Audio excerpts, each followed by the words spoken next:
diberi kesempatan untuk ada bersama-sama dengan seluruh sidang jemaat Tuhan yang ada di Agape Astang 3. Terima kasih Mama Gembala yang memberikan saya kepercayaan untuk menyampaikan firman Tuhan. Mari kita lihat Saudara Lukas pasal 2 ayat 15 yang menjadi tema daripada perayaan Natal pada malam hari ini. Lukas pasal yang kedua ayat yang ke-15. Baik, kalau sudah temukan bisa kita baca bersama-sama. Yang tidak membawa Alkitab bisa lihat di slide atau di layar yang ditampilkan di depan kita. Dalam hitungan yang ketiga, 1, 2, 3. Setelah malaikat-malaikat itu meninggalkan mereka dan kembali ke sorga, gembala-gembala itu berkata seorang kepada yang lain, "Marilah kita pergi ke Betlehem untuk melihat apa yang terjadi di sana, seperti yang diberitahukan Tuhan kepada kita."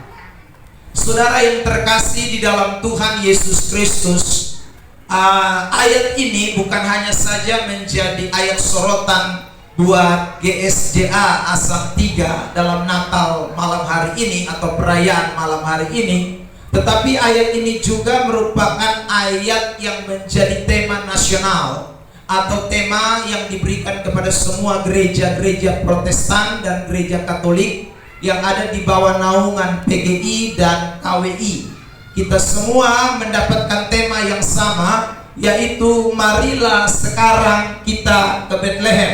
Dari kalimat yang kita temukan di dalam Lukas pasal 2 ayat yang ke-15 tadi.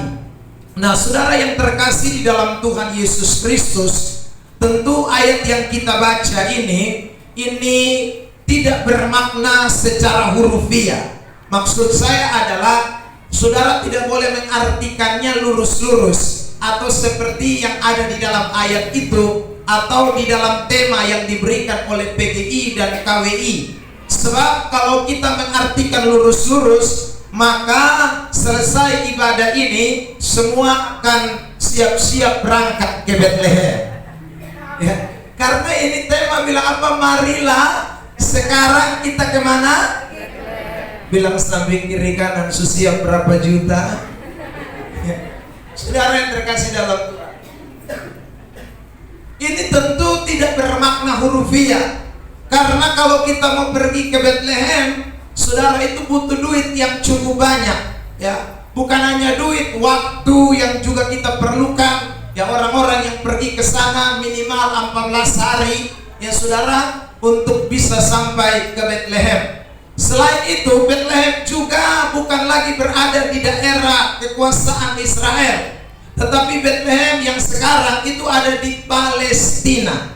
Saya khawatir Anda kemudian sampai di Gaza dan ditembak mati di perbatasan situ, ya belum sampai di Betlehem. Nah, saudara yang terkasih dalam Tuhan, karena itu ayat ini sekali lagi tidak bermakna hurufiah. Ajakan ini tidak bermakna hurufiah, tetapi bermakna rohani.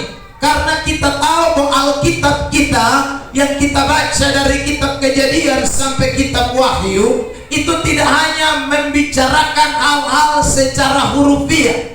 Memang ada ayat-ayat tertentu di dalam Alkitab yang tidak diboleh diartikan selain apa yang dikatakan di dalam ayat itu. Jadi kalau saudara yang terkasih dalam Tuhan, kita menemukan ada kalimat-kalimat tertentu di dalam Alkitab yang memberi perintah atau larangan yang bermakna hurufiah, maka kita mesti lakukan seperti itu.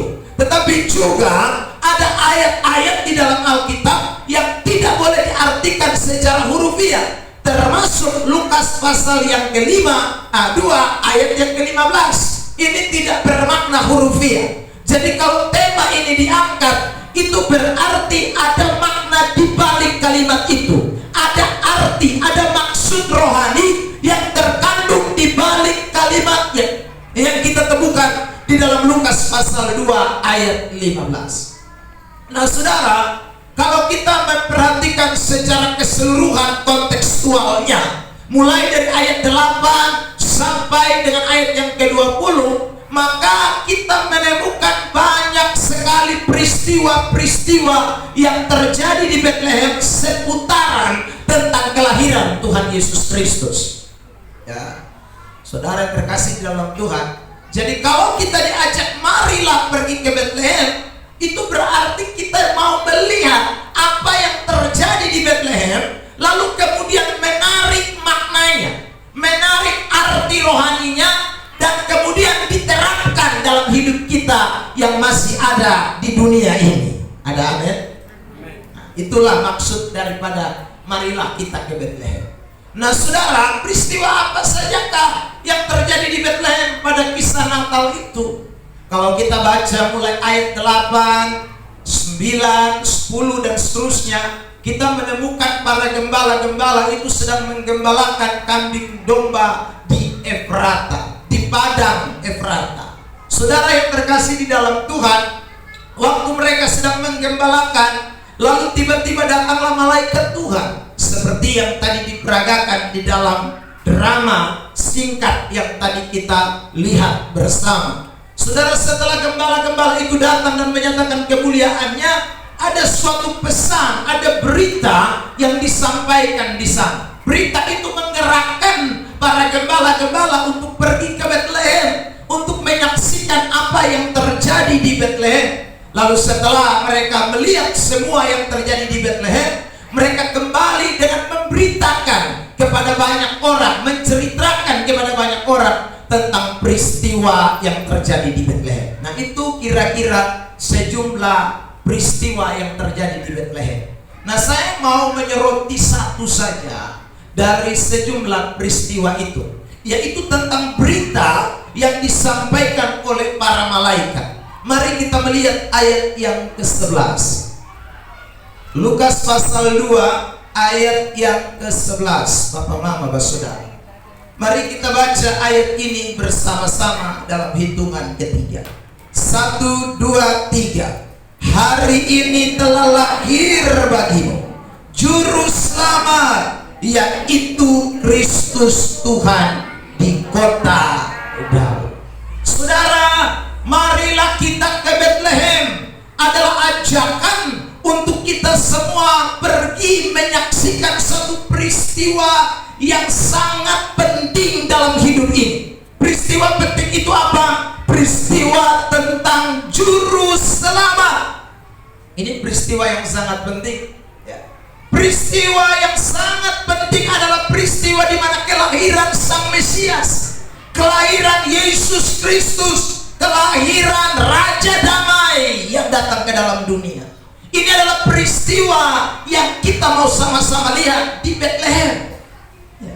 Ini yang kita mau nikmati di Bethlehem. Ini yang kita mau rasakan di Bethlehem. Saudara yang terkasih di dalam Tuhan Yesus Kristus, tanpa Juru Selamat, maka kekristenan kita ini tidak ada arti, ya. Anda mau rajin gereja, mau rajin melayani, mau sumbang apa saja, mau berkorban model apa saja, tapi kalau tidak ada Juru Selamat, maka semua kita masuk neraka. Mau rajin model kayak apapun saudara, tapi kalau tanpa Juru Selamat, selesai hidup kita. Saudara terkasih dalam Tuhan, Anda mau rayakan Natal tiap tahun dengan baju baru, dengan sepatu baru, dengan celana baru, dengan semua baru, tapi kalau tanpa Juru Selamat. Atau mungkin Anda bilang, Pak Pendeta, di bulan ini beta rayakan Natal. Aduh, sudah tahu seberapa kali. Di sini undang, di sana undang, di situ undang. Pokoknya beta rayakan Natal semua. Persoalannya bukan seberapa banyak Anda menghadiri perayaan Natal, tapi persoalannya adalah Yesus Juru Selamat itu Anda temukan atau tidak. Sebab tanpa Juru Selamat semua sia-sia. Nah, karena itu saya ulang lagi, betapa pentingnya pesan Natal. Marilah kita pergi ke Bethlehem ini bagi hidup kekristenan kita. Karena ketika kita meresponi pergi ke Bethlehem, itu sama saja dengan meresponi Tuhan Yesus sebagai Juru Selamat satu-satunya hadir dalam hidup kita sekali. Nah, Yohanes pasal 1 ayat 14. Mari kita baca bersama-sama ayat ini dalam hitungan yang ketiga. 1, 2, 3. Firman itu telah menjadi manusia dan diam di antara kita, dan kita telah melihat kemuliaannya, yaitu kemuliaan yang diberikannya kepadanya sebagai anak tunggal Bapa, penuh kasih karunia dan kebenaran. Perhatikan ya, firman itu sudah menjadi manusia dan tinggal di antara kita. Ayat ini mengatakan, siapa yang dimaksud dengan firman? Dialah Yesus, dia yang lahir di Betlehem itu. Ini kita mundur dulu ya saudara, ke ayat yang ke-12. Perhatikan, Yohanes pasal 1 ayat yang ke-12. 1, 2, 3. Tetapi semua orang yang menerimanya diberinya kuasa supaya apa? Menjadi anak-anak Allah. Yaitu mereka yang apa? Percaya dalam nama-Nya. Jadi saudara, firman yang jadi manusia atau Yesus yang lahir di Betlehem itu adalah Yesus yang memberikan tawaran kepada dunia ini, yang memberikan saudaraku dirinya kepada dunia ini. Maksudnya apa? Supaya semua orang mau percaya kepada dia, terima dia, dan waktu terima dan percaya kepada dia diberi kuasa untuk menjadi anak-anak Allah. Beri tepuk tangan terbaik. Jadi saudara terkasih dalam Tuhan, waktu kita pergi ke Betlehem itu sama saja dengan kita mau meresponi Tuhan yang datang ke dalam dunia ini. Waktu kita pergi ke Betlehem itu sama saja dengan kita mau percaya kepada dia, menerima dia. Dan waktu kita sampai di Betlehem dan percaya dan terima dia, kita memperoleh suatu predikat sebagai anak-anak Allah. Dengan kata lain begini, tanpa Betlehem Anda tidak bisa jadi anak-anak Allah. Tanpa Betlehem tidak ada seorang pun yang bisa menjadi anak-anak Allah. Karena Betlehem bicara tentang Kristus yang lahir. Betlehem bicara tentang Yesus yang datang ke dalam dunia. Dan hanya orang-orang yang responi dia yang mendapat predikat menjadi anak-anak Allah. Kalau saudaraku tidak ke Betlehem, jadi anak siapa? Anak setan lah. Sudah. Makanya ajakan ke Betlehem ini penting, supaya kita semua tinggalkan dunia kita, tinggalkan saudara terkasih dalam hidup lama kita, tinggalkan semua predikat lama kita, anak-anak setan itu, dan datang kepada Kristus yang memberikan saudara dan saya predikat yang baru menjadi anak-anak Allah. Galatia 3 ayat 26. Mari kita lihat ini ayat. Kitab Galatia pasal 3 ayat yang ke-26. Kitab Galatia 3 ayat 26. Ya, sama-sama. 1, 2, 3. Sebab kamu semua adalah anak-anak Allah. Karena tanpa iman dalam Yesus Kristus Anda tidak bisa jadi anak Allah. Cek samping kiri kanan. Sudah jadi anak Allah belum? Oh. Anak Allah itu bukan karena Anda Punama, Lukas, Yohanes, Markus, bukan. Anak Allah itu orang-orang yang sudah beriman dan sungguh terima Tuhan Yesus. Dan saya ulang, dalam konteks khotbah malam hari ini berkaitan dengan Betlehem. Ya, ini berkaitan dengan Betlehem. Tapi bukan sesuatu yang benar-benar terjadi. Karena orang kalau mengalami Kristus dalam hidupnya, dia pasti mengalami yang namanya menjadi anak-anak Allah. Jadi malam hari ini saya mau ajak kita ngecek, sudahkah kita sampai di Betlehem? Sebab kalau saudara sampai di Betlehem, maka saudara mesti jadi anak-anak Allah. Nah, malam ini saya akan bahas seputaran tentang bagaimana orang-orang yang terima Yesus dan menjadi anak-anak Allah. Orang-orang yang betul-betul sampai ke Betlehem. Sebab saudara, saya ulang lagi, hari-hari ini terlalu banyak orang pakai atas nama diri Kristen, atas nama pendeta, atas nama majelis, tapi sesungguhnya dia belum sampai Betlehem. Ya, mereka itu belum sampai ke Betlehem. Buktinya slogan saja sebagai Kristen, sebagai simbol-simbol yang tadi saya sebutkan. Tapi dalam diri mereka tidak ada Yesus Kristus yang mengubahkan diri mereka menjadi anak-anak Allah. Saudara yang terkasih dalam Tuhan, mari kita lihat apa saja yang Alkitab katakan tentang menjadi anak-anak Allah, atau orang yang betul-betul mengalami Kristus di dalam hidupnya. Yang pertama, Bapak Mama, Bapak Saudara, mari kita memperhatikan teks dalam Injil Matius pasal 5 ayat yang ke-9. Injil Matius pasal 5 ayat yang ke-9. Perhatikan ayat ini, ya. Sama-sama dalam hitungan yang ketiga kita baca. 1, 2, 3. Berbahagialah orang yang membawa damai, karena mereka akan disebut apa?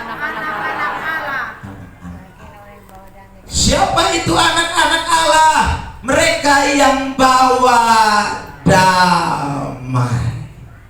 Saudara terkasih dalam Tuhan, makanya kalau kita menarik benang merahnya dengan peristiwa Natal, peristiwa Bethlehem, saudaraku ingat bahwa Natal itu identik dengan damai sejahtera. Lihat Lukas pasal 2 ayat yang ke-14. Perhatikan ayat ini.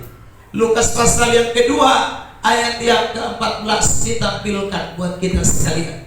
Ya, ya betul. 2 ayat 14.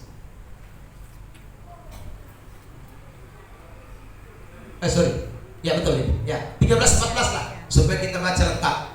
Puncaknya 14. Kita lihat dulu 13. 1, 2, 3. Dan tiba-tiba tampaklah bersama-sama dengan malaikat itu sejumlah besar bala tentara sorga yang memuji Allah. Katanya ayat 14, jemaat keras. 1, 2, 3. Kemuliaan bagi Allah di tempat yang tinggi, dan damai sejahtera di bumi di antara manusia yang berkenan kepadanya.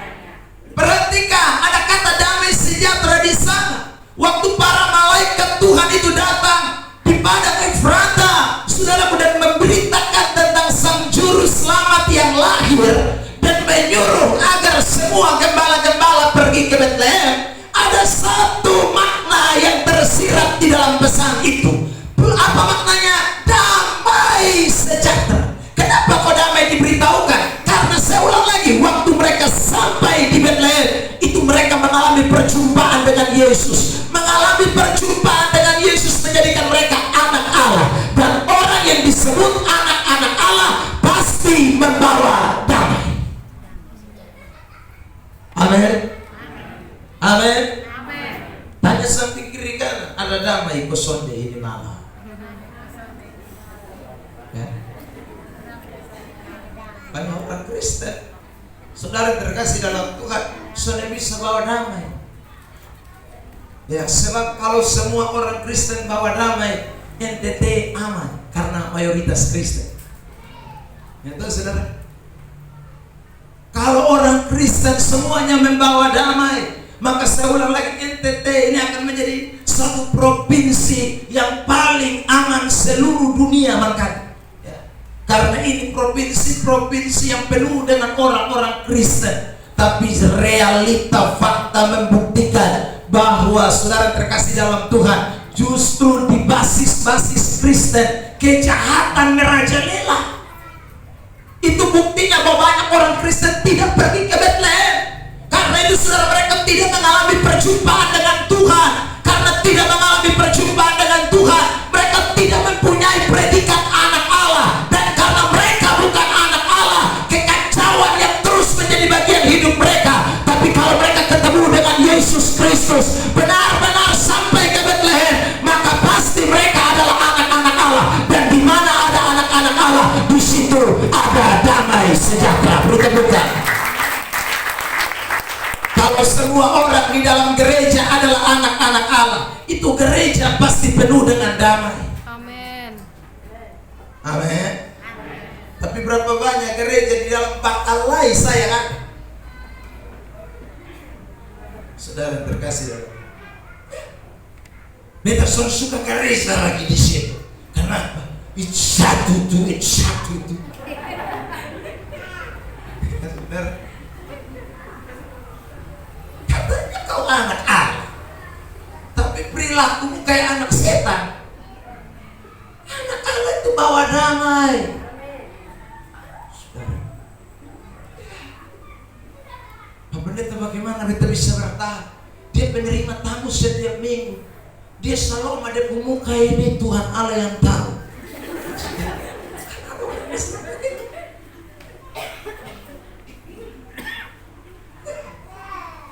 Makanya memang kalau kita tempatkan penerima tamu tuh, mesti orang yang muka senyum-senyum. Karena memang ada orang yang terlatih muka tuh tidak bisa senyum. Ada model begitu tuh. Tapi bukan berarti dia itu tidak ada damai. Bukan. Saudara, memang dia pun face model begitu. Memang dia pun penampilan sebegitu. Jadi dia tuh antara baik dan tidak tuh orang sudah tahu. Karena dia muka tuh tegang terus. Shalom. Saudara, ada orang begitu. Nah, kalau yang mengerti baik, kalau sudah mengerti dia anggap ini orang ini betul-betul marah dia atau orang ini tidak suka dengan dia. Padahal tidak demikian. Ya saudara.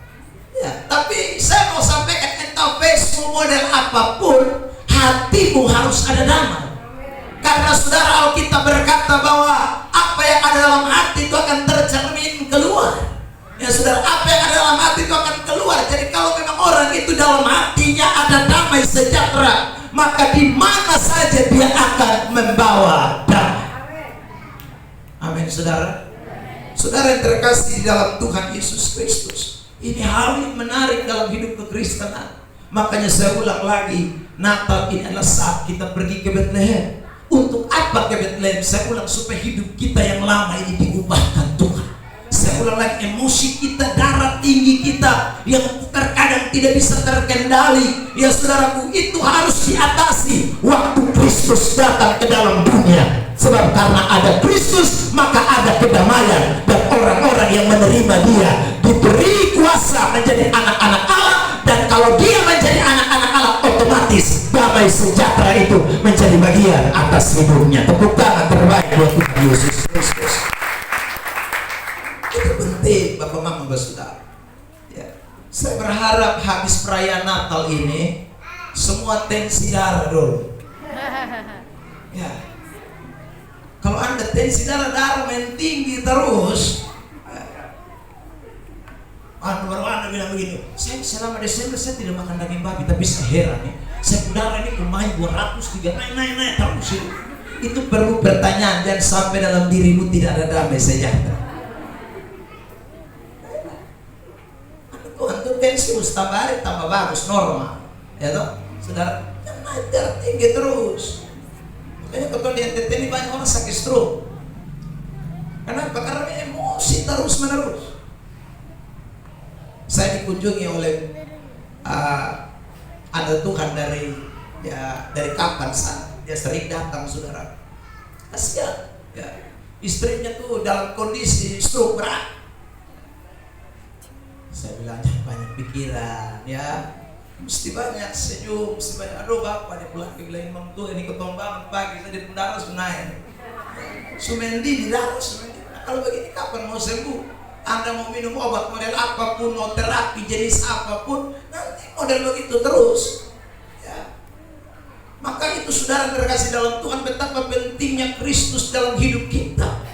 Karena Kristus adalah Raja Damai yang datang. Ya. Raja Damai dia. Jadi kalau ada dia di dalam hidup saudara, mustahil, saya katakan mustahil, impossible kalau dalam diri saudara tidak ada damai sejahtera.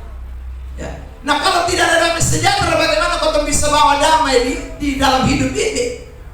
Dalam rumah saja kita tidak ada damai, bakalai terus. Bapak, saya mau beritahu Bapak bahwa habis Natal ini kami doakan urus cerai. Oh, kenapa? Apa kami tidak bisa bertahan lagi?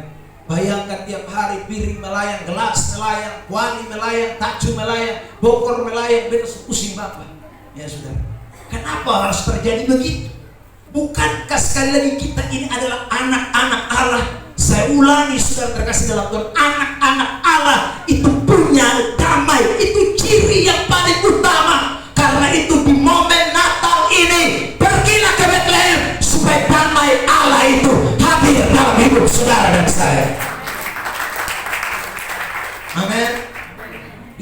tersimpan dendam lama-lama. Nah, lu di Bethlehem sana.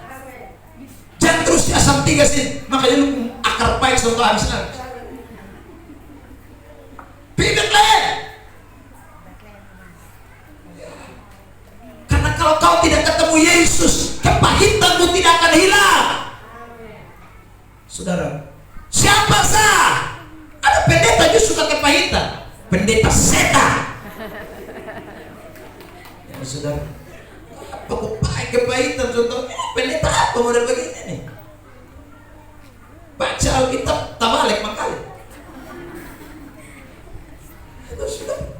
Saya sama pendeta kadang-kadang waktu ketemu tuh sama togor tuh.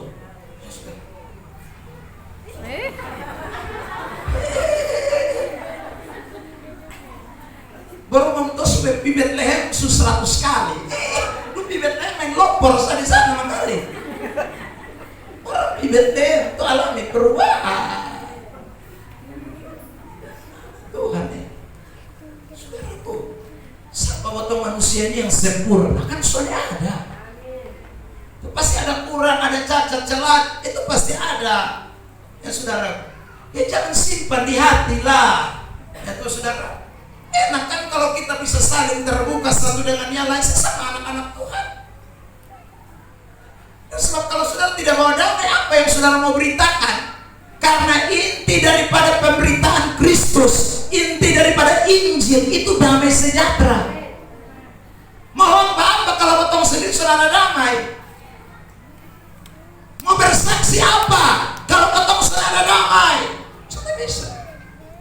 Anak-anak Tuhan, potong mulai dari potong diri dulu. Sebab damai itu adalah ciri anak-anak Allah. Dan tadi kita sudah bilang, Tuhan kasih kita kuasa. Lihat itu, Yohanes pasal 1 ayat 12. Jadi ada kuasa.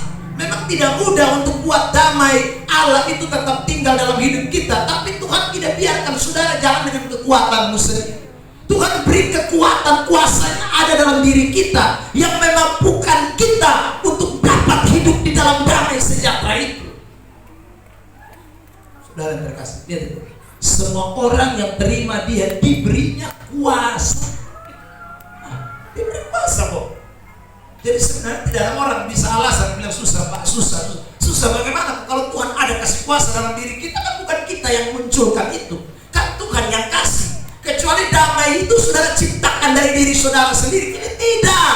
Damai itu tidak tercipta dari diri kita, bukan dari unsur yang ada di sekitar kita. Damai itu datang sumbernya dari surga langsung. Amin. 14:27 Yohanes tampilkan. Yohanes 14 ayat 27. Yohanes 14:27. Ya, ayat terkenal ini. Mari kita baca sama-sama jemaat Tuhan. 1, 2, 3. Damai sejahtera ku tinggalkan bagimu. Damai sejahtera ku berikan kepadamu. Dan apa yang ku berikan tidak seperti yang diberikan oleh dia. Janganlah gelisah dan jadi itu damai datang bukan dari dunia, datang dari surga. Yang mengalir dalam ketemu hidup itu damai yang dari sana datang. Makanya tidak mungkin itu damai bisa direbut oleh siapapun, apapun, tidak bisa. Ini damai datang dari surga. Anak-anak Tuhan,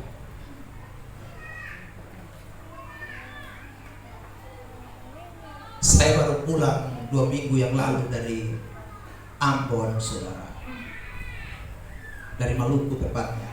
Ya, saya pulang.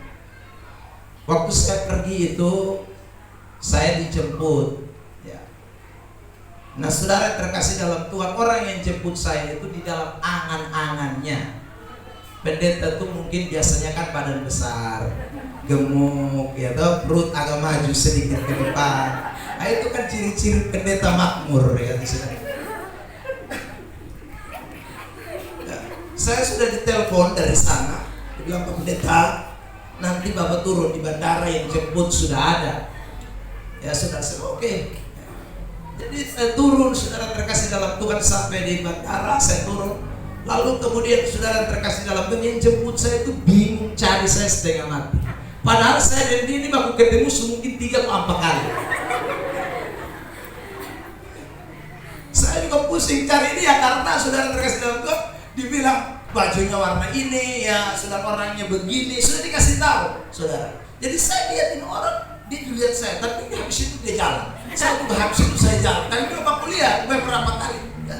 Saudara terkasih dalam Tuhan, mungkin karena dia sudah beberapa kali cari dan penumpang semua sudah tidak ada lagi, tinggal saya sendiri yang masih mondar-mandir di situ, maka dia memberanikan diri dan bertanya, minta maaf, Pak, apakah Pak Pendeta? Oh iya, saya pendeta. Oh iya, Pak Pendeta Eben? Iya. Oh iya, saya Pendeta Eben. Aduh Bapak, dari tadi saya dulu terputar. Ya, saya juga dari tadi terputar. Lihat lu juga lihat saya. Kita udah kuliah. Saudara terkasih dalam Tuhan. Lalu kemudian di atas dia mulai kasih tahu sama saya, dia curhat. Pak Pendeta, dari tadi itu saya punya bayangan itu Pak Pendeta Eben itu badannya besar, gemuk, dia tinggi, dan saudara kekar. Maka dari tadi meskipun Bapak lewat, saya tidak tegur-tegur karena saya rasa bukan Bapak. Lalu dia tanya lagi sama saya, Pak Pendeta minta maaf, umur sekarang berapa? Saya bilang, saya umur 42, sudah mau jalan 43. Oh, kalau begitu saya lebih tua dari Bapak. Saya bilang, oh begitu, Pak berapa? Saya 44. Ya saudara terkasih Tuhan. Tapi kok Bapak kelihatan masih 23. Oh begitu. Padahal itunya beda 4 tahun saja. Memang dia rambut semua putih, saudara terkasih dalam Tuhan ya. Dan dia memang kelihatan sangat tua dibandingkan saya. Saudara, maka sepanjang perjalanan bahkan sampai saya pulang, akhirnya dia tanya sama saya, dia penasaran. Dia tanya, Pak Pendeta, bisa kasih tahu saya resep kah? Saya bilang, resep apa? Ya.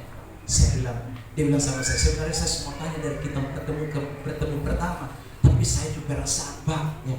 Tidak usah perasaan, tanya aja. Ya. Jadi saya mau tanya resep awet muda itu apa, Pak? Lalu saya bilang sama dia, resep awet muda itu gampang, ada damai sejahtera tiap hari. Karena Alkitab berkata, obat yang manjur itu adalah hati yang gembira. Ada amin? Sederhana kalau tiap hari Anda sukacita, Anda di dalam Kristus, damai sejahtera Allah itu melimpah atas hidupmu. Ya. Saya datang dengan anak saya. Nanti saudara lihat ya, saya dengan anak saya nomor 1, orang bilang kakak adik. Ya. Karena saudara terkasih dalam Tuhan, kalau jalan sama-sama itu hampir mirip-mirip. Ya. Apalagi kalau Anda lihat dari belakang, Anda tidak tahu mana Pak Eben dan mana Depan. Ya saudara terkasih dalam Tuhan. Sekali lagi, rahasia apa? Damai sejahtera. Hidup itu damai, hidup itu damai. Jangan simpan dendam, jangan simpan amarah, jangan simpan kepahitan, jangan simpan yang namanya saudaraku hal-hal yang tidak menyenangkan dalam hidupmu. Itu akan merusak damai yang ada dalam diri saudara. Biarkan Kristus memenuhi kita dengan damainya, dan hidupmu akan menjadi luar biasa. Nama Tuhan dipuji, dipermuliakan. Makanya saudara terkasih dalam Tuhan, kata berbahagialah di dalam Matius pasal 5 yang diulang aling 12 kali, itu di dalam bahasa Yunani dikatakan makarios. Makarios itu sama saja dengan saudaraku diberkati. Ya saudara, diberkati dari mana? Dari Tuhan. Jadi orang yang hidup di dalam damai sejahtera, dia mengalami keberkatan dari Tuhan. Dia diberkati oleh Tuhan meskipun ada di tengah-tengah dunia yang penuh kejahatan. Amin. Jadi ulang, pergilah ke Bethlehem dan temui damai sejahtera. Bapak-bapak, saya beri pesan, kalau mama-mama di rumah ribut, cukup kasih tahu dia, mama pergi ke Bethlehem lah supaya ada damai sejahtera. Ada amin bapak-bapak? Harus ke Bethlehem, nanti harus ke Timur. Timur hetang mos damai laiha. Comprende?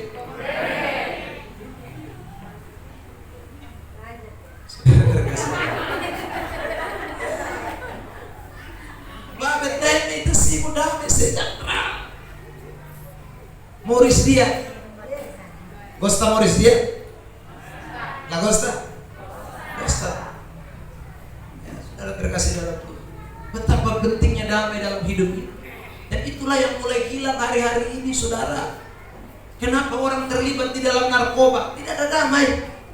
Kenapa orang sudah terkasih dalam Tuhan cerai, tidak ada damai? Kenapa orang sudah terkasih dalam Tuhan bunuh diri, tidak ada damai? Sampai yang gantung diri sambil ada damai sejahtera, menyanyi lagu glory glory haleluya. Apa begitu? Senada orang mengong.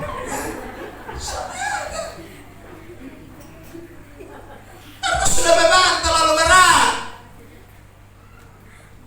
Makanya saudara terkasih dalam Tuhan, damai sejahtera itu damai itu betul-betul dirindukan oleh manusia. Maka PGI dan KWI betul-betul kasih di tema nih. Dia mengerti keadaan kita sekarang.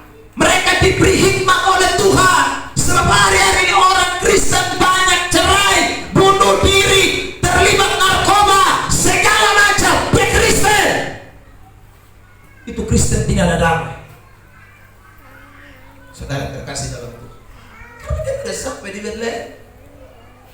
Mama, kalau ada suami-suamimu yang mulai rencana selingkuh, kasih tahu dia, Pak, di Betlehem. Wasan laya, mai maromak nisa.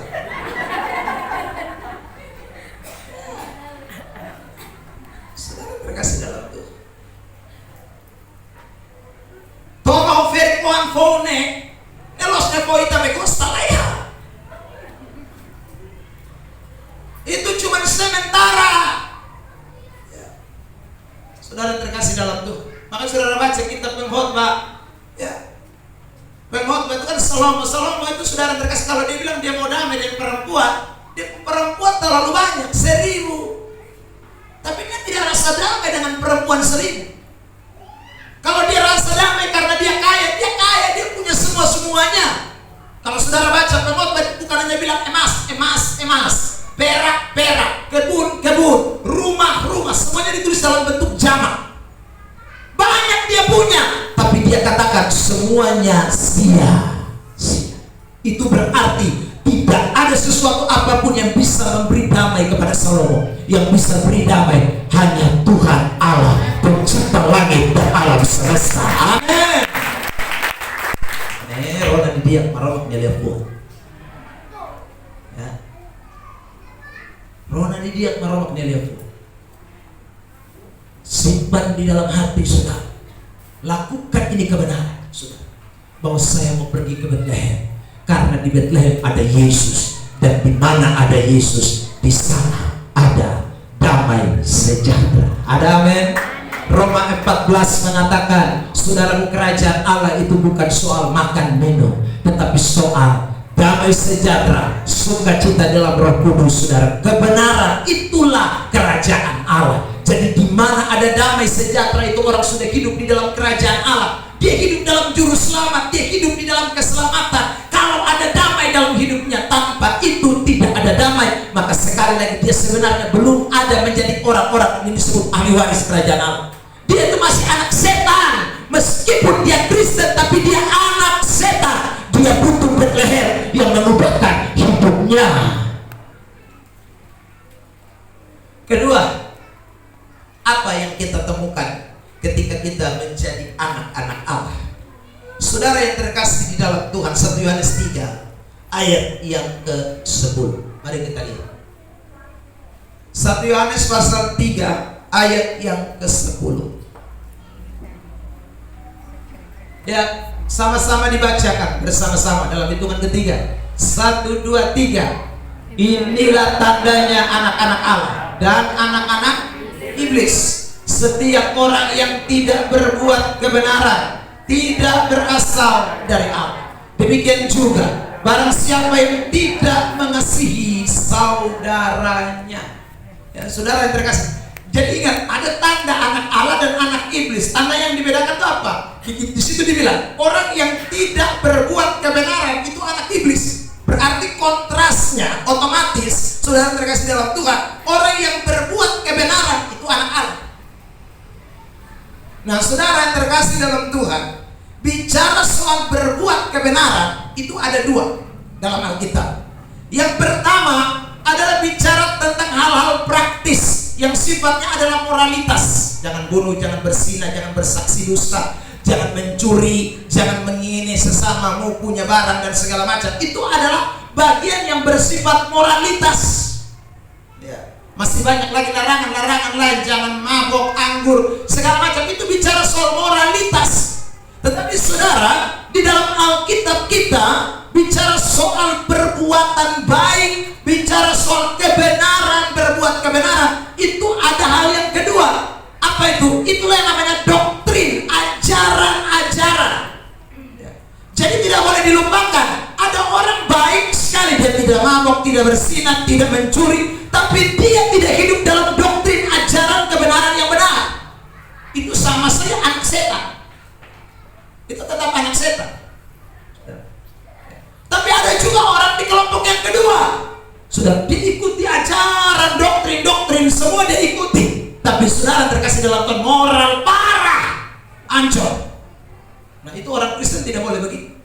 Orang Kristen harus moralnya bagus, tetapi juga doktrin ajaran yang dia ikuti juga harus benar. Ada amin? Saksi Yehova, saya mesti singgung, itu adalah, saudaraku, satu aliran yang mengajarkan kesesatan menurut pandangan kekristenan. Ya. Kenapa? Doktrinnya, ajarannya. Kita percaya Allah Tritunggal, Yesus itu Allah sekaligus juga manusia, atau tidak percaya. Tapi kalau saudara bicara soal hal moral, saksi Yehova baik sekali. Ya saudara, ya mereka baik. Bahkan ajaran mereka kan tidak boleh jadi TNI, angkatan darat, angkatan udara, karena nanti bunuh orang. Tidak boleh mereka. Tidak boleh tembak. Saudara, baik atau tidak? Baik atau tidak? Tidak tembak orang, tidak bunuh orang, baik atau tidak? Baik. Ya saudara, jangankan manusia, binatang pun mereka tidak bunuh. Saudara, kalau lalat hinggap di mereka pembadan, mereka tidak boleh pukul sama kita. Itu salah. Harus usir pelan-pelan. Lalat, pergi dong. Baik atau tidak? Terlalu baik. Lalat saja mereka sayang. Nyamuk, ular, semua dong sayang habis. Jadi kalau bicara buat baik, mereka baik. Tapi moral baik, ajaran sesat. Hal-hal yang doktrinal itu menjadi penting. Hal-hal yang doktrinal itu menjadi penting sekali buat kita. Ya saudara, kita percaya Allah Tritunggal, Allah Anak, Bapa dan Roh Kudus, tiga yang esa. Tapi ada orang Kristen yang tidak percaya Tritunggal, ajaran Wanes. Saudara terkasih dalam Tuhan, ajaran Wanes itu ajaran yang tidak mempercayai Tritunggal, dan mereka juga menyusup masuk ke dalam gereja. Mereka anak setan, saya sebut itu. Saudara terkasih dalam Tuhan, mereka tidak hidup dalam kebenaran. Kita meyakini bahwa Allah yang kita sembah sesuai dengan ajaran kitab suci, Tritunggal, tiga pribadi dalam satu hakikat kealahan. Itu mesti kita yakini. Ada amin? Karena itu anak-anak Tuhan, jangan hanya rajin gereja, tapi mesti rajin baca firman Allah. Anak-anak Tuhan yang mau hidup dalam kebenaran sebagai anak-anak Allah mesti sungguh-sungguh hidup di dalam kebenaran. Dan itu yang kita temukan di Bethlehem. Saudara yang terkasih dalam Tuhan, ingat baik-baik, gembala-gembala itu mereka punya tempat tinggal, bukan rumah, di padang belantara. Itu artinya tiap hari mereka kerja 24 jam kalau pakai jam sekarang. 24 jam non-stop. Lihat Lukas pasal 2 ayat 8. Perhatikan ini. Lukas pasal 2 ayat yang ke-8. Saudara yang terkasih dalam Tuhan, Lukas 2, di daerah itu adalah gembala-gembala yang tinggal di mana? Tinggalnya di mana? Padang. Di padang, bukan di rumah. Mereka ada di padang, jaga kawanan ternak. Tapi saudara yang dikasih oleh Tuhan, waktu mereka dengar berita dari surga, tidak ada satu yang bilang, capek, jadi ngomong jangan terlalu banyak, kau mau istirahat karena kerja 24 jam. Tidak ada. Semua mereka gembala-gembala dengar pesan dari surga dengan penuh sukacita, buka hati, sampai para malaikat-malaikat itu yang pergi tinggalkan mereka, bukan gembala-gembala yang tinggalkan malaikat. Saudara yang terkasih, lihat di ayat Lukas pasal 8 ayat yang ke-15. Lukas 2 ayat 15, ayat 15. Mari kita lihat Lukas 2 ayat 15. 1, 2, 3. Setelah malaikat-malaikat itu meninggalkan mereka dan kembali kemana? Jadi saudara yang terkasih dalam Tuhan, untuk gembala-gembala tidak ada yang angkat kaki waktu itu malaikat bicara firman, waktu malaikat khotbah, waktu malaikat sampaikan berita sorga, tidak ada satupun yang angkat kaki. Kenapa? Mereka dengar ajaran dari Tuhan. Karena dengar ajaran dari Tuhan, mereka tahu apa yang mereka harus pergi dan lakukan di Betlehem. Ada amin. Banyak orang Kristen inputnya salah, maka outputnya jadi salah. Saudara terkasih dalam Tuhan, kok pikirnya asal-asalan kan? Jadi terima dengar salah. Kalau dengar salah, keluar salah semua. Saudara, maka betapa penting ajaran dalam hidup ini. Ada amin? Saya pernah ketemu orang, belum lama, baru kemarin minggu lalu. Dia bilang begini, Pak Pendeta, saya heran sekarang gereja-gereja. Ya, kenapa? Kenapa Pak heran? Ya, kan Alkitab itu bicara bahwa persepuluhan saja Tuhan tidak paksa. Kalau kita mau kasih, kita kasih. Kalau kita tidak mau kasih, kita tidak usah kasih. Lu baca Alkitab di mana? Sudah, ini namanya karang-karang bebas. Nah, kenapa dia bisa muncul pemahaman begitu? Karena sekali lagi dia tidak dengar ajaran yang benar. Makanya banyak orang Kristen datang gereja dengar firman harba-harba biru gitu. Itu makanya dia pun perilaku, dia pun hidup sembarang, sesat gampang. Makanya satu datang aja dia ikut, satu datang aja dia ikut. Karena ajaran dia tidak dengar dengan baik. Satu datang feos, dia ini baik, dia subi. Padahal dia sudah tahu itu ajaran betul ke sonde. Tuhan, betapa penting firman Allah dalam hidup ini. Ya, betapa penting kebenaran dalam ini hidup. Sebab tanpa firman, kau akan jadi sesat. Kau akan salah jalan. Kau akan bikin kau mau sendiri dan tidak hidup dalam kebenaran. Tapi orang-orang yang pergi ke Betlehem, rumah roti, dan di sana ada Yesus Kristus sang roti kehidupan. Saudara yang terkasih dalam Tuhan, dan itulah yang gembala-gembala nikmati. Saya ulang, mereka pekerja keras 24 jam mereka ada di tempat kerja, tapi untuk dengar firman mereka pasang telinga sungguh-sungguh, untuk kebenaran mereka pasang telinga sungguh-sungguh. Dan itulah orang-orang yang ke Betlehem. Amin. Makanya saya paling jengkel, saudara, lihat orang yang dengar firman tapi tidak serius, tidak sungguh-sungguh, sungguh mati. Saudara, tidak tahu baca Alkitab, datang dengar harba biru. Saya ingat tahun lalu saya khotbah Natal di daerah Soesa. Waktu itu ya banyak calon-calon kan mau pemilihan legislatif DPR. Ada calon DPR duduk di muka juga. Pas ada khotbah baru Mang Tua main angkat telepon. Coba halo jumpelan baik. Ini tidak. Halo dibuka. Nah itu ini gereja lebih besar. Saudara terkasih dalam Tuhan, baru bukan sekali, 2-3 kali, maka udara junai. Saudara terkasih, belas mama, kalau kepengen keluar nak keluar. Ini lagi pemerintah mampu terima telepon itu sangat penting. Tidak ada penting. Ini Tuhan Allah yang lagi bicara. Saudara terkasih dalam Tuhan.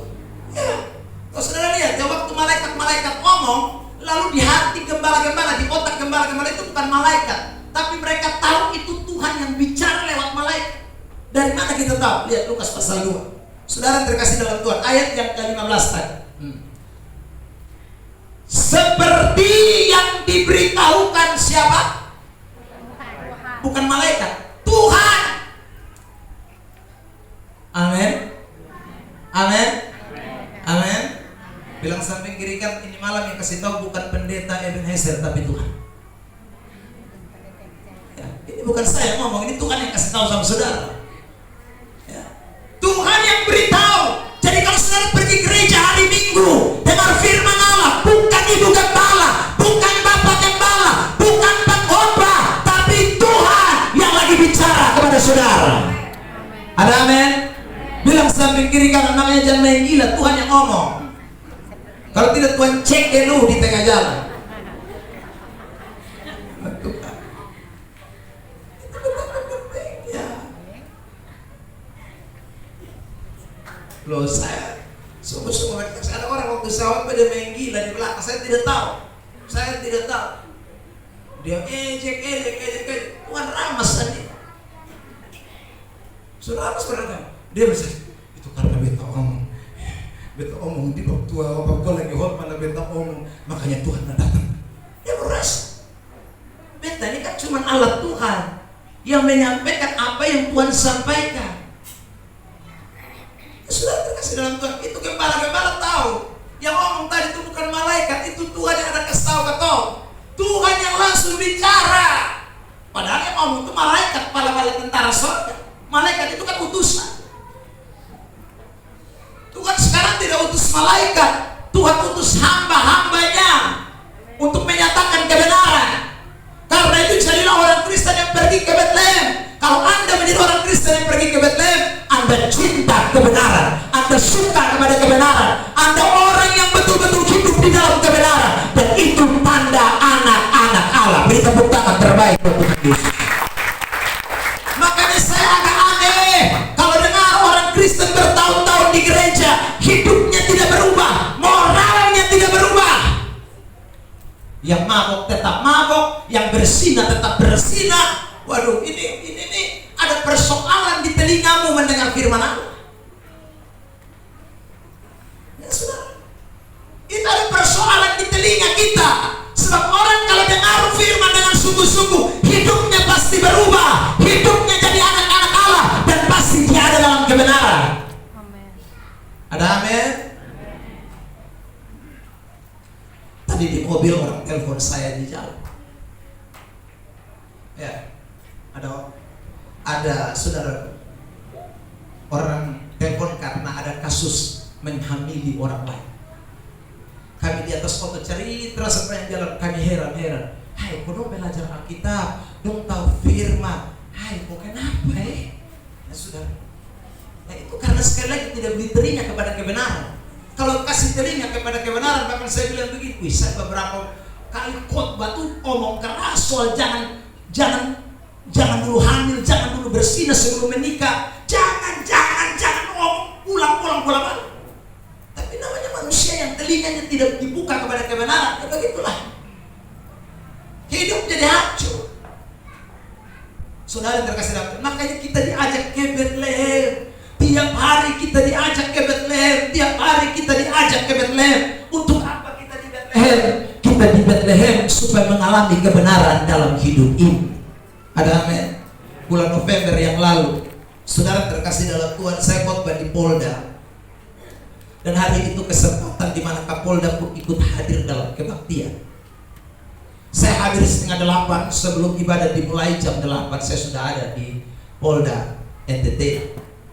Lalu saudara saya masuk ke ruang kebaktian, duduk di depan. Tidak lama, kurang lebih 15 menit Kapolda datang. Nah, waktu Kapolda datang, semua berdiri dan memberikan penghormatan kepada beliau sebagai pemimpin, ya sudah, pimpinan mereka. Lalu kemudian dia jalan masuk, tapi waktu mereka memberi hormat, Kapolda ini sontoi sama sekali. Ya. Dia hanya memperhatikan HP Samsungnya. Ya sudah, sambil jalan masuk dia begini terus, dia jalan masuk, dia sunetoi, sudah. Lalu kemudian sampai di depan, persis di sebelah saya dia duduk, sudah. Dia cuma satu kata, izin. Habis izin dia lihat di HP lah, sudah. Saya duduk sendirian di situ. Ya. Karena hanya kami dua di depan, tidak ada orang ketiga. Hanya kami berdua. Saudara terkasih dalam Tuhan, saya mau ajak bicara juga tidak enak, dia fokus di HP. Ya. Akhirnya saya kepo, apakah yang ada di HP-nya sampai begitu pentingnya? Nah, sudah, saya meloi, orang Kupang bilang meloi ya. Saya mulai lihat. Saya lihat begini, saya temukan Alkitab yang dia lagi buka dan kitab Ayub pasal 1 dan pasal 2. Karena saudaraku, HP Samsung yang bisa belah begini, itu kan sebelah dan sebelah bisa lain. Ya, jadi sebelah pasal 1, sebelah pasal 2. Dia terus lihat, dia geser, ya saudara, kurang lebih 5 menit, 3 menit saya lihat lagi. Saya pikir jangan sampai dia baca Alkitab setengah saja, habis itu dia pindah ke lain lagi kan, WA atau apa tuh. Saya lihat terus, karena dia tidak peduli. Dia terus lihat handphone sampai jam 8 tepat. Begitu jam 8 WA maju dan berkata shalom, dia tutup dia punya HP, dia sibuk. Kami menyanyi, memuji Tuhan, dan kemudian saya berkhotbah. Selesai khotbah dia kasih pengarahan. Dia bilang, ingat semua prajurit-prajurit, ingat semua kita anggota Polri, ingat ya saudara, bahwa jangan lupa setiap pagi baca Alkitab dan berdoa. Oh, saya tahu berarti beliau orang yang cinta benar. Cinta. Saudara terkasih dalam Tuhan, jangan lupa baca Alkitab, jangan lupa doa, karena kekuatan kita bukan ada pada seragam kita. Kekuatan kita bukan ada pada, saudaraku, jabatan pangkat kita. Dia bilang begitu. Karena itu saya beri pesan, dengar baik-baik semua anggota Polri, ingat baik-baik, orang Kristen kita semuanya, jangan lupa baca Alkitab dan berdoa. Selesai itu dia turun, saudara. Dia bilang, Bapak Pendeta, saya turun tiap pagi mesti perjanjian lama, malam perjanjian baru. Saya bilang, pantas Pak, tadi saya mau ganggu Pak juga, Pak lagi ya Pak, soalnya tadi malam saya tidur agak lat, jadi saya bangun terlambat, saya belum baca selesai tugas saya. Maka tadi sepanjang perjalanan dari rumah sampai ke sini, sampai masuk, saya mesti selesaikan tugas saya baca Alkitab. Seorang pangkat bintang masih baca Alkitab. Saya mau tanya, Anda bintang berapa?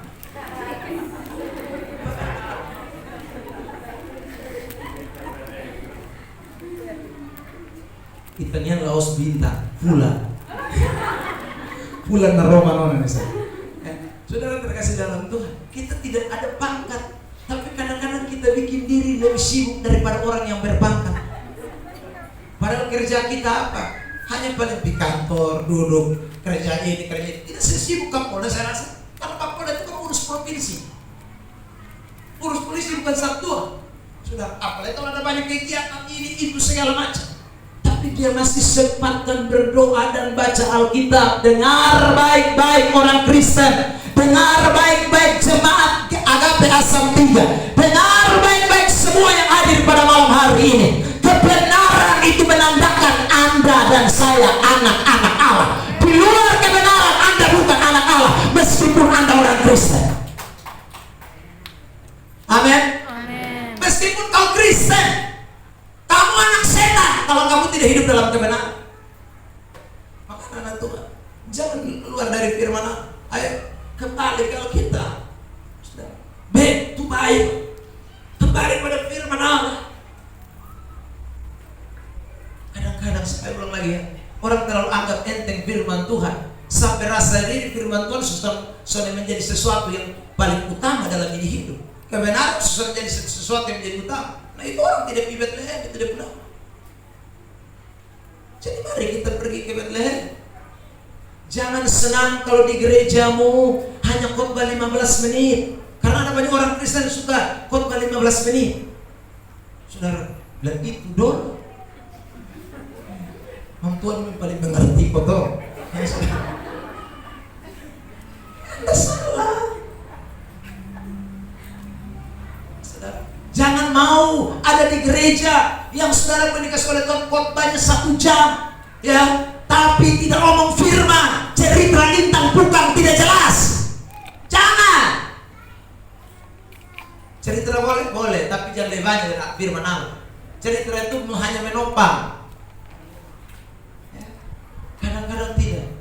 Saudara, cerita lebih banyak. Satu kali pendeta berkhotbah, saudara, dia pulang dari Amerika. Saudara-saudara, puji Tuhan, saya baru mendarat tadi malam dengan pesawat ya, Garuda, dan puji Tuhan saya selamat sampai di Kupang. Saya pergi dan mengunjungi anak saya satu di California, anak saya yang kedua ada di San Francisco, dan anak saya yang ketiga ada di Kanada. Anak saya yang Pertama itu sekarang sudah masuk semester akhir, puji Tuhan, dan dia mulai dikenal di daerah Las Vegas. Nah, begitu juga dengan anak saya yang kedua yang ada di San Francisco. Jadi dia cerita depan 3 orang ini, saudara, sampai akhirnya setengah jam berlalu, saudaraku, hanya cerita dia pun anak dan dia pun perjalanan, saudara. Dia cuma khotbah beberapa menit dan saudaraku terakhir selesai. Amin, puji Tuhan. Lalu waktu jabatan tangan di depan, seorang jemaat datang dan berkata, terima kasih Pak Pendeta buat khotbahnya hari ini. Oh, puji Tuhan ya. Pak Pendeta bilang, puji Tuhan, haleluya, haleluya. Oh, Pak, saya terima kasih karena hari ini saya lebih mengenal anak-anak Bapak ya, dibandingkan mengenal Tuhan. Karena dia cerita di mana, di San Francisco, Las Vegas, di Kanada. Firman Allah hanya beberapa menit. Jadi orang akan lebih kenal di anak-anak dibandingkan dengan firman Allah. Saudara, tapi berapa banyak orang Kristen suka yang begitu? Kasihan. Nah, orang-orang Kristen yang begitu suatu saat akan kelaparan akan firman Allah. Kenapa? Karena mereka sekarang tidak dipuaskan. Nanti mereka akan lapar akan firman Tuhan. Ada saat di mana mereka lapar dan mereka cari firman, tapi hari itu mereka tidak akan temukan firman Allah lagi. Amos pasal 8 ayat 11. Mari lihat ini ayat. Amos 8 ayat 11. Perhatikan. Saudara terkasih dalam Tuhan, mulai. 1, 2, 3, jemaat baca. Sesungguhnya waktu akan datang, demikianlah firman Allah. Kurang keras, mesti ulang. 1, 2, 3. Sesungguhnya waktu akan datang, demikianlah firman Tuhan Allah. Aku akan mendirikan kelaparan ke negeri ini, bukan kelaparan akan makanan dan bukan kehausan akan air, melainkan akan mendengarkan firman Tuhan. Jadi Tuhan kirim kelaparan, tapi bukan kelaparan akan makanan, akan firman. Dan orang akan gila-gila cari firman Allah, tapi orang tidak temukan. Ayat 12. Lihat. Amos 8 ayat 12. Tampilkan, saudara yang terkasih dalam Tuhan. 1, 2, 3. Mereka akan mengembara dari laut ke laut dan menjelajah dari utara ke timur untuk mencari firman Tuhan, tetapi tidak mendapatnya. Dapat? Tidak. Karena saudara terkasih dalam Tuhan, mereka sudah menyanyiakan kesempatan yang Tuhan kasih. Saudara, makanya hari-hari ini kalau Tuhan masih kasih kesempatan untuk kita dengar firman, Alkitab berkata Matius 5 ayat 6, berbahagialah mereka yang lapar dan haus akan kebenaran, karena mereka akan dipuaskan. Jadi sekarang ini kesempatan kita lapar, kita haus akan firman Allah. Sekarang kesempatan di mana kita lapar dan haus akan firman Tuhan. Karena itu saudara, kalau sekarang kita lapar dan haus, kita dialami kepuasan, kita alami kebahagiaan, kita mengalami kebenaran, kita jadi anak-anak Allah. Tapi kalau akan datang, saudara akan cari, tidak temukan. Karena seperti dikatakan dalam Matius pasal 25, pintu sudah ditutup dan tidak ada kesempatan lagi untuk mereka mendapatkannya. Tinggal hanya cerita, tangisan, gertakan gigi yang akan terjadi pada masa itu. Karena itu sekarang kalau dengar khotbah, jangan bilang cukup, tapi bilang kurang, tambah terus. Kalau itu adalah kebenaran yang sungguh-sungguh adalah kebenaran. Beri tepuk tangan terbaik buat Tuhan Yesus Kristus. Makanya saya selalu bilang, saudara terkasih dalam Tuhan, sebelum datang gereja itu berdoa memang di rumah. Salah satu doa yaitu saudara yang seringkali kita abaikan, doa supaya jangan sering ke WC. Karena setan WC itu paling banyak bekerja pas khotbah. Amin. Saudara tidak sadar, saudara dirasuki setan WC. Apalagi kalau WC-nya itu agak jauh, dia bikin kencing sedikit, mending berdiri lama. Jadi berdoa dari rumah, setan WC dalam nama Yesus. Amin. Di Asam 3 tidak ada setan WC ya. Kalau ada mesti doa, ada orang pakai istilah bilang doa tempala ya. Saudara terkasih dalam Tuhan, setan WC itu kadang-kadang muncul tuh pas hari Minggu. Saudara terkasih dalam Tuhan, sebenarnya itu adalah tanda di mana kita tidak menjadi anak-anak Allah, anak-anak setan. Makanya tema tahun ini sekali lagi, ayo ke Bethlehem. Ya. Itabahu tu iha Bethlehem. Simu maroma nelia fua. Amin. Amin. Amin. Bilang samping kiri kanan, aku mau terima kebenaran Tuhan. Aku mau terima kebenaran firman Tuhan. Amin.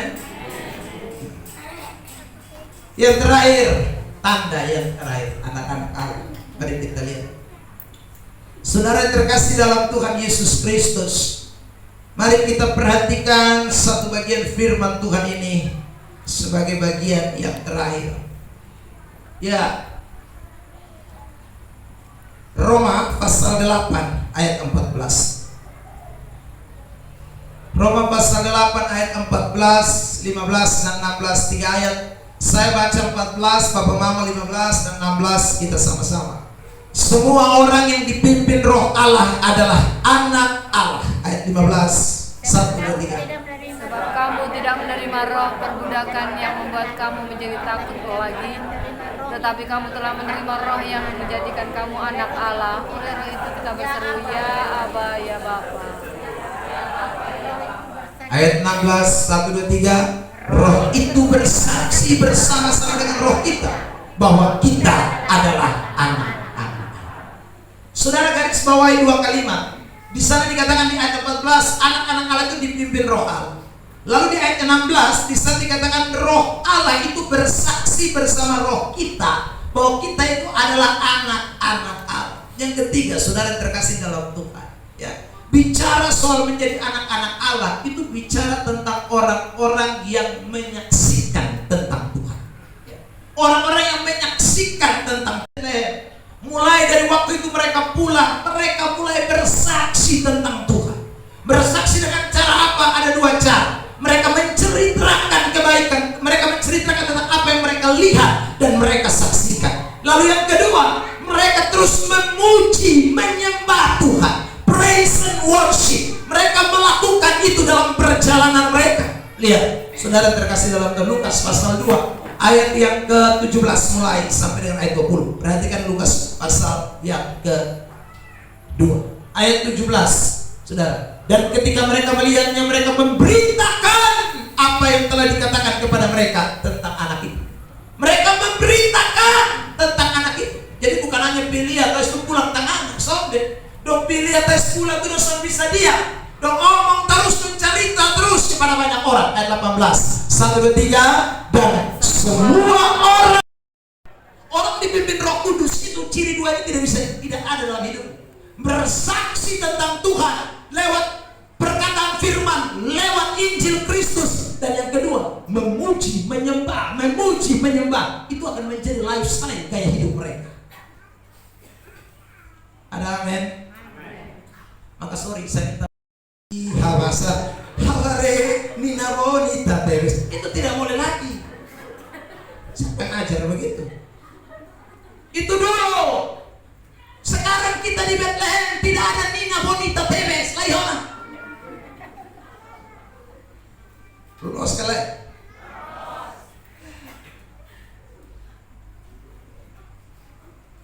Kita begitu ya, Kristen lah, tapi masih Bonita Tebes terus. Bonita. Ini dia lu ramas.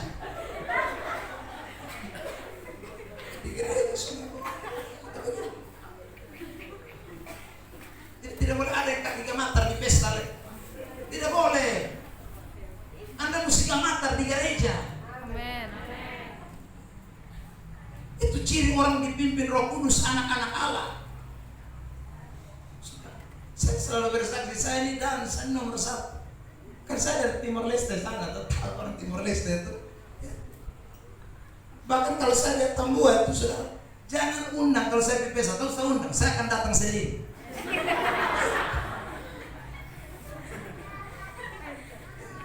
Karena saya paling hobi, dansa itu saya paling hobi dan cara pegang orang Timor Leste dengan orang di luar Timor Leste beda. Saya sudah lihat orang dansa ulang beda. Coba Timor Leste yang pegang. Sekali meeting keras.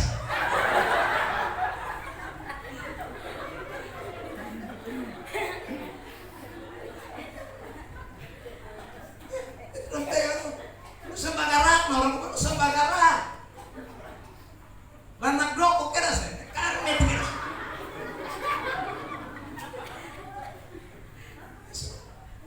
Itu waktu kita masih dulu belum di Bethlehem. Sekarang kita sudah di Bethlehem, sudah terima Yesus. Ingat, kita anak-anak Allah. Puji Tuhan, bukan puji setan. Tidak boleh lagi menari bagi Tuhan, bukan menari bagi setan. Ya. Berjoget bagi Tuhan, bukan berjoget bagi setan. Berhenti. Di pesta boleh, pi boleh, tapi makan habis pulang. Amin. Ay, todo ang lost next. Lato na nang tuwing marunong yan isa nila. Tidak ada berat. Amin. Tidak ada berat. Lepas, saya sudah lepas semua. Saya sudah lepas.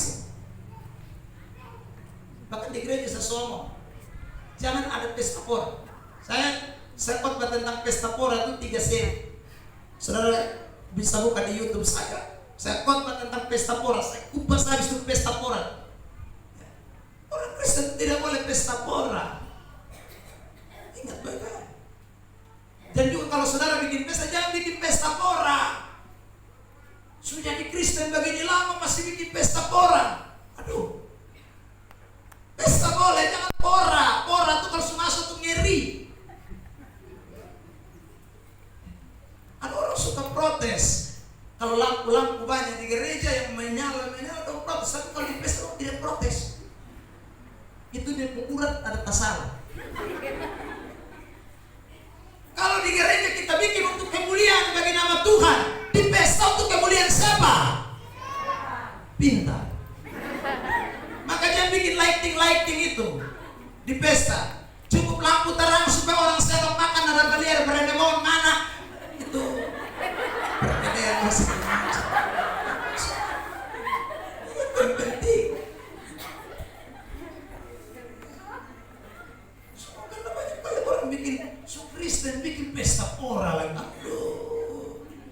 Saya jadi bapak saksi kali dicampur. Saya suka MC. Tidak ada polines, tidak ada dans. Dengar bapak, saya bapak saksi. Bapak tapi di sini tidak bisa. Tidak bisa asal bisa. Buat.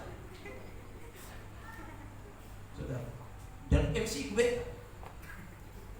Ya, saudara. Tidak boleh ada. Apa polines, polinas apa? Ya. Saudara, tidak usah. Untuk kita bindikan itu kan diberkati oleh Tuhan. Lalu kita keluar dari gereja kita bikin huru hara. Bukan marah itu. Tuhan yang harus disenangkan, Tuhan yang harus dimuliakan, Tuhan yang harus ditinggikan. Itu orang-orang yang pergi ke Bethlehem. Saudara terkasih dalam Tuhan, orang mengomel habis punya waktu itu. Saya bilang mengomel lah terserah Anda. Mengomel saja. Nah, saudara, saya ngomong kebenaran apa adanya. Saya sudah bilang tidak boleh. Injil itu mesti betul-betul dinyatakan. Kebenaran mesti disampaikan. Betul-betul dihidupi dalam hidup ini. Semakan habis bangun pulang terserah mau bikin apa terserah. Yang penting sebagai hamba Tuhan saya sudah menyatakan kebenaran. Waktu Anda bicara kebenaran tidak semua orang mau terima. Tapi paling tidak Anda mulai dari dirimu sendiri. Saudara, Alkitab mengatakan tadi waktu itu gembala-gembala bicara, apakah orang-orang itu terima? Tidak.